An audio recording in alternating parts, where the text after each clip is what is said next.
말씀은 부와 관련된 탐욕으로 설명할 수 있는 탐욕함에 대한 경고의 말씀이라고 생각합니다. 시대를 막론하고 이 부자 또는 부와 관련된 내용은 끊임이 없고 또 그에 대한 욕망 또 그에 대한 소망은 더하면 더하지 덜하지 않을 겁니다. 심지어는 건물주가 되는 것이 인생의 목적으로 둘 정도니 어쩌면 이러한 마음이나 또 이러한 소망이 성경을 역행하는 듯 보이기도 합니다. 반대로 생각하면 성경의 말씀은 시대에 미치지 못한다라고 생각할 만합니다. 전혀 세상적이지 않을 뿐만 아니라 오히려 세상의 흐름을 역행하는 듯 보이기 때문이죠. 그러나 지혜자라면 정말 지혜가 무엇인지를 안다면 성경의 말씀이 시대를 막론하고 수천 년 전의 말씀이라도 이 말씀이 정말 지혜라고 하는 것을 고백할 수 있으리라 생각합니다. 23장 1절부터 9절까지의 말씀은 부자가 자신을 초대해서 식사를 베풉니다. 연회를 베풀 때에 그것에 대해서 나를 인정했구나, 부자가 나를 그만큼 생각하는구나 라고 착각하지 말라는 겁니다. 특별히 부자가 베푼 연회의 음식이 얼마나 귀한 것이고 또 얼마나 맛있겠습니까? 생전 먹어보지 못한 음식을 대하기도 할 텐데 특별히 음식에 대해서 이제 탐욕이라고 설명을 하는데 탐식자여거든 2절에 보면 내 목에 칼을 두라고 하는 굉장히 단호하고 조금 충격적인 내용의 말을 합니다. 목에 칼을 두라는 얘기는 먹다가 죽을 수도 있다는 얘기입니다. 다시 말하면 그 부자가 나를 불러서 맛있는 귀한 음식을 베풀 때에는 잘 먹고 또 기분 좋으라고 주는 게 아니라는 거예요. 그런 착각을 하지 말고 먹으라는 거예요. 그래서 그 음식을 먹다가 토하기도 한다라고 설명을 합니다. 8절에 보면 내가 조금 먹은 것도 토하겠고 내 아름다운 말도 헛된 것으로, 그러니까 부자에게 하는 여러 가지 감언이설과 같은 말들도 사실은 쓸모없다는 거예요. 부자는 그 말에 귀를 기울이지 않는다는 거죠. 목적이 있다는 겁니다. 너에게 귀한 것 또 맛있는 음식을 베풀 때에는 그가 이루고자 하는 그가 생각하는 목적한 바가 있기 때문에 그것을 나중에 깨닫게 되면 이래서 나를 초대했구나 라는 것을 깨닫게 되면 지금 방금 먹은 것도 토할 정도로 부자는 결코 선한 의도로 너에게 호의를 베풀거나 귀한 음식을 나누지 않는다는 겁니다. 그렇게 제한적인 내용일 것이고 누구에게나 해당되는 내용이 아닐지라도 귀담아 들어야 될 말씀이 아닌가 싶습니다. 왜냐하면 분명히 솔로몬은 부자가 되는 것을 인생의 목적으로 두고 있는 자에게 지금 경고하고 교훈하는 내용이기 때문입니다. 나에게 맡겨준 일 근면하고 성실하게 감당하고자 하는 자에게 주는 교훈의 말씀이 아니라 부자가 되는 것이, 부를 이루는 것이 인생의 목적인 것처럼 생각하고 그것을 위해서 애쓰고 힘쓰는 자에게 주는 경고이기 때문에 이제 그 측면에서 이 말씀을 살펴야 합니다. 10절에 보면 옛 지계석, 어제 말씀한 것처럼 옛 지계석을 옮긴다는 얘기는 하나님이 만들어주신 경계라고 하는 그 경계를 움직인다는 얘기입니다. 그만한 힘과 권력을 가지고 있어서 약한 사람 또는 어려움에 처한 사람을 현혹해서 그럴듯한 말로 속이고 해서 그 땅을 옮겨 내 것으로 만든다는 얘기입니다. 그러면 당장은 내 것인 것처럼 보이지만 이것을 이제 지경석을 세우신, 경계를 그으신 하나님께서 살아계셔서 거기에 대한 심판을 하실 것이기에 그 두려움을 가져야 된다는 얘기고, 5절에 보면 허무한 것에 주목하느냐라는 말씀으로 부자가 되고자 하는 그것이 하나님이 보실 때에는, 그리고 솔로몬 자신이 하나님을 경외하고 나서 바라보니 이것이 얼마나 허무한 것이었는가를 설명합니다. 특별히 이 허무라고 하는 이 말은 지금 이 말을 설명하기 위해서 5절에 보면 재물이 날개를 내어서 하늘을 나는 독수리처럼 날아가 버린다라는 설명으로 이 설명을 합니다. 독수리는 높이 나는 새, 그리고 빠르게 날아가는 새입니다. 굉장히 공격적이고요. 그러니까 이 재물이 마치 내 눈앞에서 갑자기 사라져 버린다는 거죠. 누가 그렇게 만드느냐 하면 하나님이 그렇게 만드실 거라는 거예요. 그래서 이 재물이 얼마나 허무한 것인지 저는 이 말씀을 준비하면서 그 생각이 들었어요. 솔로몬에 대한 내용을 우리가 살펴보면서 특별히 열왕기서에 있는 내용 가운데 솔로몬이 자신이 부자, 자신의 부가 어떠하냐라는 걸 자랑하기 위해서 성전의 온갖 기물들을 다 금으로 만들었고요. 심지어는 방패까지도 금으로 만들었다 그랬어요. 금은 쇠보다 단단하지 않습니다. 그러니까 칼을 이기지 못해요. 얼마나 금을 단단하게 만들려면 순금이 아닌 다른 금을 다른 거와 섞어서 만들어야 되는데 가치가 떨어지잖아요.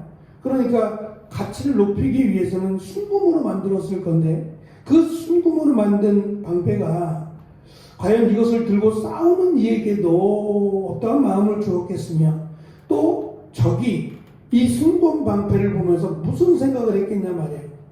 이 방패 하나면 그렇지 않아요? 순금으로 만든 방패면은 그 가치가 얼마나 되겠냐고요. 그럼 이 방패 하나만 내가 뺏으면 평생을 먹고 살 텐데 라고 하는 마음으로 오히려 방패를 든 자가 더 빨리 죽지 않겠냐는 거예요. 그러니까 성경에 기록된 이 순금으로 또는 만든 방패나 창이 순식간에 없어지고 오히려 그것 때문에 어려움에 처한 것을 우리가 살펴보았습니다. 마치 그것처럼 부자가 되기를 힘쓰고 애쓰는 것은 지극히 어리석은 일이라. 이어지는 말씀을 보면 자녀들을 훈계하지 않지 말라. 13절에 보면 훈계하라는 얘기죠. 때려도 죽지 않을 거니까 때려서 죽을 만큼 훈계하라는 얘기입니다. 다시 말하면 23장 1절부터 시작된 내용과 연결이 되는 말씀이라면 그냥 따로따로 분리되는 게 아니라 연결이 되는 내용의 의미를 담고 있다면 부자가 되기를 애쓰고 부자가 되기를 목적으로 삼는 자녀가 있다면 때리라는 얘기예요. 때려서 죽지 않을 테니까 때려서라도 그의 마음을 바꾸어 놓으라는 겁니다. 그렇지 않으면 자녀가 지금은 이 매를 맞고 아픔을 호소하고 부모에게 어떠한 감정을 갖고 있을지 모르지만 그렇지 않는다면 자녀가 가진 이 꿈 또 이것을 위한 바람과 생각과 노력 때문에 수호를 내려가는 지옥에 빠질 거라는 겁니다. 자녀가 지옥에 내려가는 것을 원하지 않는다면 자녀가 가진 이 어리석고 잘못된 생각을 고쳐 놓아야 한다는 것이 솔로몬의 교훈과 강조입니다. 결론적으로 18절에 내려가면 특별히 17절의 말씀을 보면 자녀의 생각이겠지만 죄인의 형통을 부러워하지 말고 라고 설명합니다. 이것을 죄인이라고 지금 설명을 해왔어요. 앞에서부터 설명한 부자에 대한 이야기라면 그 부자를 죄인으로 설명을 했어요. 크게 두 가지인데 하나는 경계석을 옮긴다 라는 지계석을 옮긴다 라고 하는 말처럼 약하고 가난한 자의 것까지도 가난하지 않는데 내 것으로도 충분한데 충분하다 여기지 않고 다른 사람의 이 지계석을 옮길 만큼 그의 마음이 하나님에서 멀어졌기 때문이고 또 하나는 17절에서 강조하는 것처럼 여호와를 경외하지 않기 때문입니다.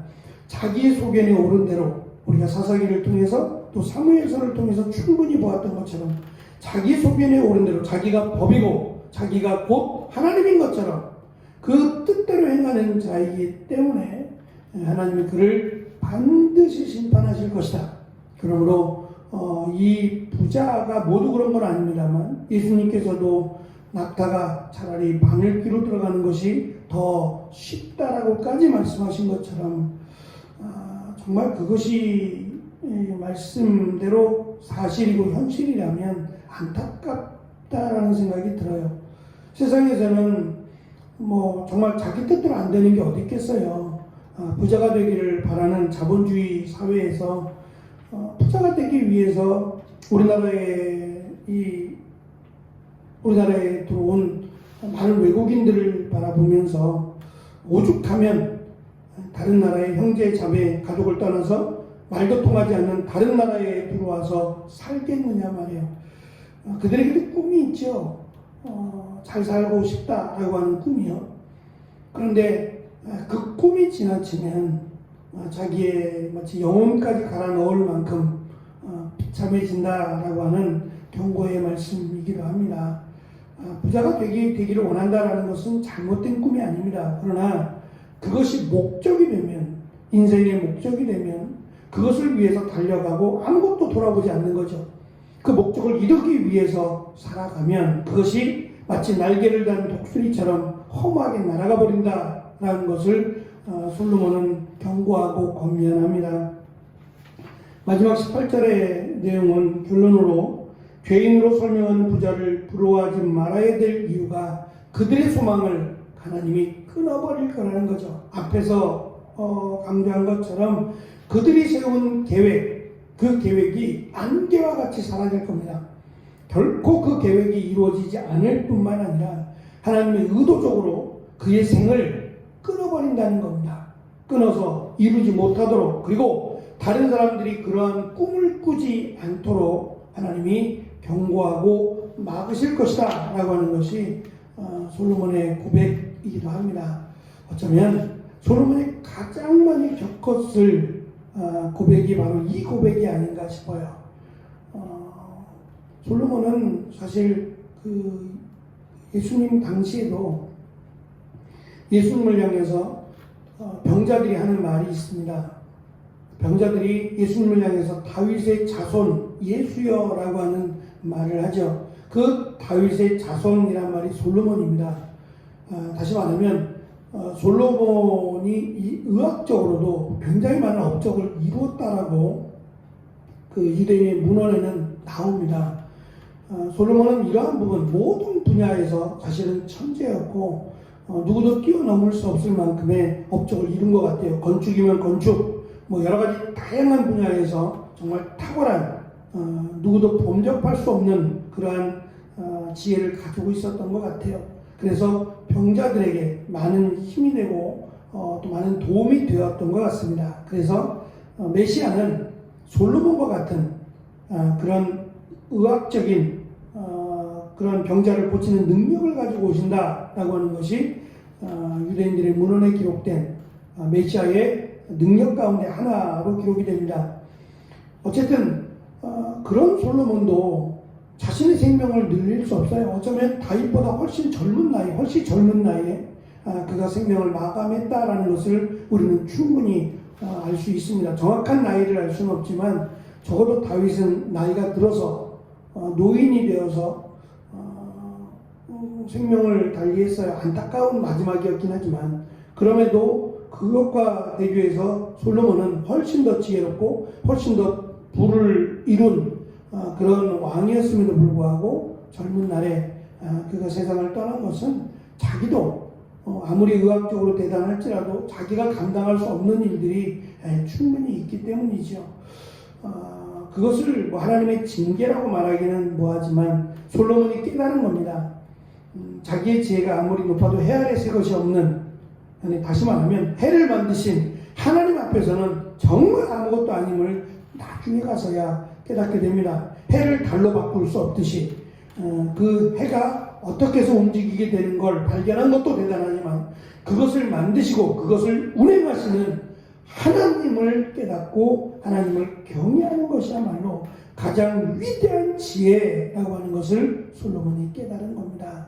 마찬가지로 우리가 인생의 목적을 부자가 아니라 먼저 그의 나라와 그의 의를 이루는 것이 인생의 목적이 되면 하나님이 보시기에 정말 아름답고 귀한 삶을 산다라고 말할 수 있을 겁니다. 이러한 삶에 힘쓰는 우리가 되기를 축원합니다. 기도하겠습니다.